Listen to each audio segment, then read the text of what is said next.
ሰላም ጤና ይስጥልኝ ውድና የተከበራችሁ የቻናሌ ቤተሰቦች እንደምን አላችሁ? ከኔ ጋር ሁሉ ሰላም ነው።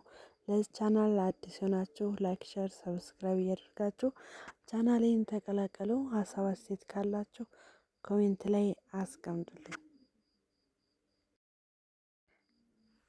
ዛሬም እንግዲህ በሌላ ቪዲዮ መጥቻለሁ ማለት ነው። በባለፈው የምጣድ ዋጋን አሳይቻችሁ ነበረ። ዛሬም ደግሞ በዚሁ በሚዳ መራኛ ከተማ ላይ የምንጣፍ ዋጋን ላሳያችሁ ነው ማለት ነው። እንግዲህ ብዙ አይነት ምንጣፎች አሉ። ከነዛ ውስጥ ግን በጣም ኳሊቲ የሚባለው ሳንቲም የሚባለው ነው፣ ወይንም በሳንቲም ቅርጽ ያለው ማለት ነው። እና ብዙ አይነት ከለር የለውም። 3 አይነት ከለር አለው። በጎልድ በሲልቨር እና ደግሞ የሆነ አንድ ደግሞ ብራውን ከለር አለው ማለት ነው። እና እንዳልኳቸው የእቃ ዋጋዎች ሁሌም እንደጨመሩ ናቸው ማለት ነው። ከዛሬ 3 ቀን 4 ቀን በፊት ጠይቀን ድንገት ነበር ሳንቲም አልያዝንም፣ ግን ጠይቀን ነበረ። አሁን ግን ለመግዛት ስንሄድ የ50 ብር ልዩነት ነበረው ማለት ነው። እና እንዳልኳቸው እቃዎች ሁሌ በየ2 ቀኑ በየ3 ቀኑ ስትሄዱ የዋጋ ጭማሪው የሚጠበቅ ነገር ነው ማለት ነው። ምን ልላችሁ ፈልጌ ነው? ይህን ስላችሁ ደግሞ አንዳንድ ልጆች ሀገር ቤት ለመግባት ወይንም ወደ ኢትዮጵያ ለመግባት ፈልጋችሁ ግን ይሄ ኑሮ ተወደደ እንደዚህ ይሄ ጨመረ ምናምን የሚባለውን ነገር መስማት አንፈልገውም። እኔም ደግሞ ከማልፈልገው አንዷ ነበርኩ ማለት ነው። እና ኑሮ ኖ ችግር የለውም፣ ምክንያቱም ማንም ሰው እንደሚኖረው ትኖራላችሁ ፈታ ብላችሁ ማለት ነው። ዋናው ራሳቸውን ማሳመኑ ላይ ነው እንጂ እንደዚህ ተወደደ እንደዚህ ምናምን ነገር ስላችሁ የመምጣት ሀሳባቸውን እንዳትቀይር፣ ወይም ደግሞ እዚሁ አርፌ ልቀመጥ ኢትዮጵያ ሄጄ ሁሉ ነገር ያስጠላል ወይም ሁሉ ነገር ተወዷል ብላችሁ ሀሳባቸውን እንዳትቀይሩ። ምክንያቱም ሰው ፈታ ብሎ ነው የሚኖረው። እንደውም እናንተ እዛ ሆናችሁ የምትሰሙትና እዚህ ሰው የሚኖረው ምንም ነገር አይገናኝም ማለት ነው።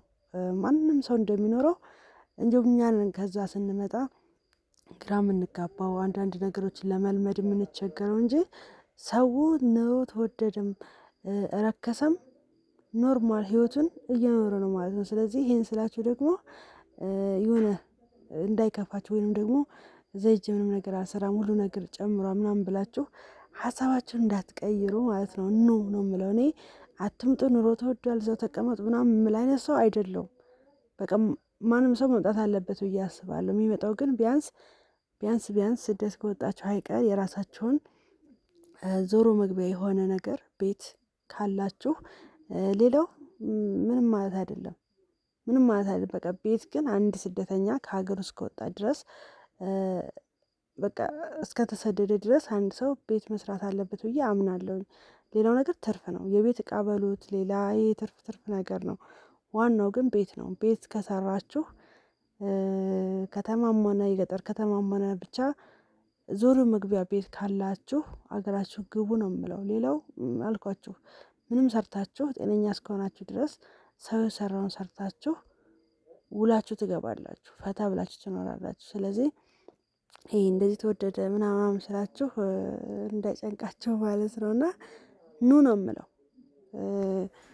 እንዳልኳችሁ ቤት ካላችሁ ሌላው ነገር ትርፍ ነገር ነው በቃ። ስለዚህ ይሄን ስላችሁ ደግሞ ኑሮ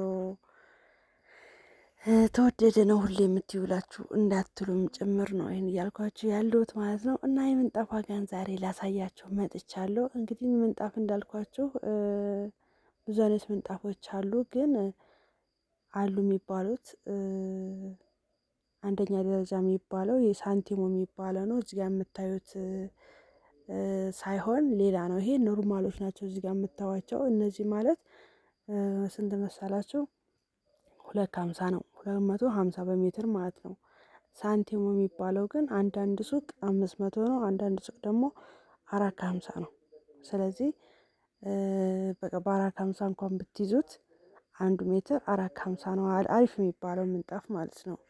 እና ከሌሎቹ ደግሞ ይሄ ሳንቲም የሚባለው በጣም ጠንካራና ለረጅም ጊዜ የሚቆይ ነው። ስለዚህ ያኛው ደግሞ ቅድም ያያችሁት ከለር ብዙ አማራጭ አለው፣ ነገር ግን ቶሎ የመቀደድ ባህሪ ያለው ማለት ነው። እና እዚህ ጋር የምታዩት የጎልዱ ከለር ወርቃማው ማለት ነው እሱ ነው እንግዲህ አለ የሚባል አንደኛ ምንጣፍ ማለት ነው። እና እነዚህ ደግሞ እዚህ ጋር የምታዩቸው 250 ሲሆኑ ይሄ 450 ማለት ነው።